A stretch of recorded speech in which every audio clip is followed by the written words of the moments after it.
Hey guys, welcome back to Harrison Watts Restoration. It's cold, I'm in my garage, but I've got jobs to do. I've got this track rod end to fit to my VIVARO, and then all being well, that's everything mechanically done to it and I can start enjoying it properly.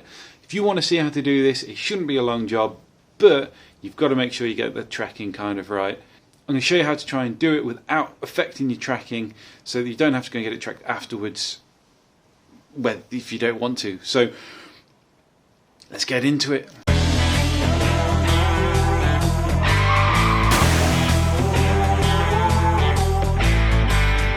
Okay, here we go. So that's me pointing to the locking nut on the back of the track rod. So all that does really is keeps everything tight for the tracking. It means the wheels stay exactly where you put them. Now you need to crack it off, otherwise you're not going to get that track rod end off, and it's important you do that before you take that track rod out, otherwise you ain't got a chance. Once you've cracked it off, don't unwind it. I'll explain a bit better why in a minute. But once you crack that off, and be careful because it does go, you can face plant on the floor, so be careful with that. I'm going to take that nut off as I'm doing there.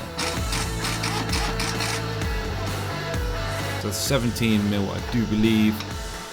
But now the end of the track rod is tapered. So if you don't know what that means, it's thicker at the bottom and it's basically a cone shape and goes smaller.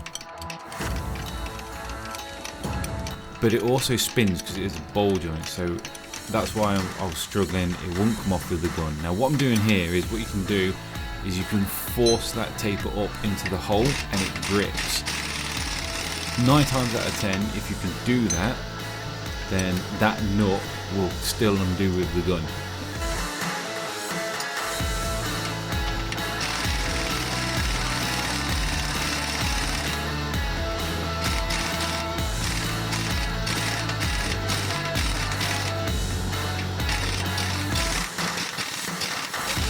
What you can also do is do it in bursts. If you do it in bursts, you can shock the nut off, but it doesn't look like this one's having any of it.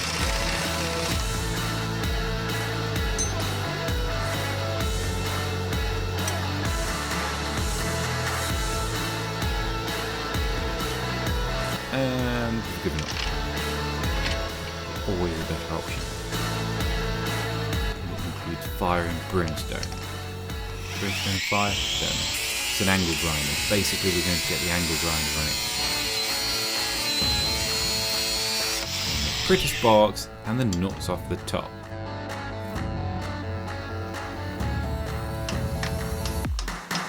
So really, if the nut had come off the top, that's still not coming out easily. Hit that side of that hub with the hammer and it will drop out.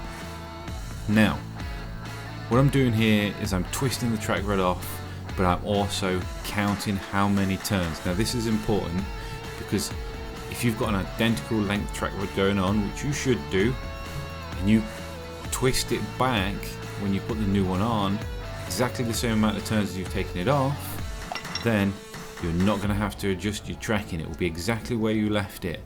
Now, you can see that nut there, and remember I only cracked that, I didn't unwind it. So, if I'm counting up and I hit that before I get to the amount of turns I need to do, I know that I've messed up somewhere, because that nut hasn't moved. So, for instance, if I've counted 18 turns out, but then on the way in, I've only counted 16 and I've hit that nut, I've gone wrong.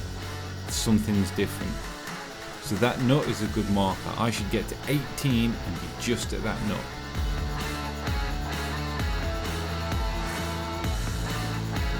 So it's important. Crack the nut, don't unwind it, and then count how many turns out, and you should match going back, and that you should meet at that nut.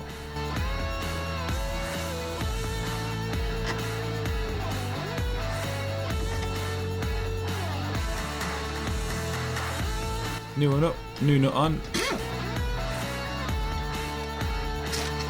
Gun it up, torque it to the manufacturer specifications. Yep, that's tight. Look, double checked it. Now, you tighten that nut back up. It's very important you do that.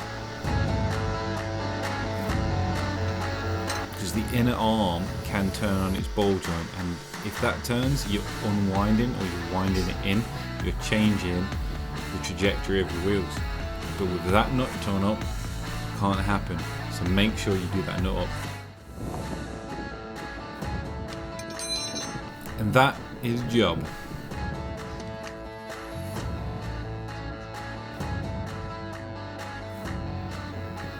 And here we are. I am back in my studio where I am editing this very video that you are watching right now.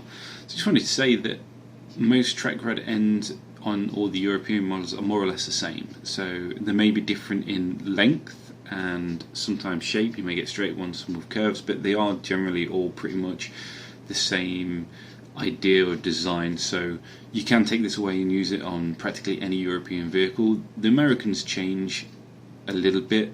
There are a few different setups when you get to American vehicles and some specialists, maybe some older stuff, but generally everything else is more or less what you've got there. So you can take this away and use it on anything. Hopefully it's given you the confidence to have a go, or you've learned something new, or even if it's just for entertainment purposes. I hope you've really enjoyed this video.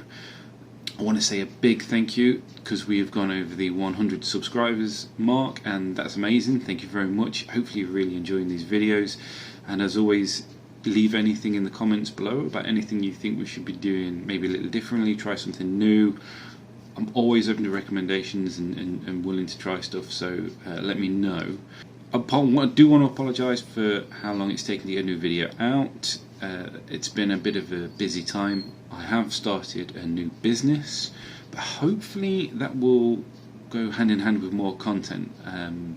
I've started up my own mobile mechanic business, so if I get any interesting or strange jobs come through, then I will endeavour to try and share that with you, and hopefully it will be more entertaining videos on a wider variety of vehicles, and it will make for better viewing. So again, thank you to everyone that has subscribed. Subscribing is free and it really does help us out, so if you've not done so and you're watching this video, then please, you've made it to the end, just hit that subscribe button and you'll be doing me a massive favour.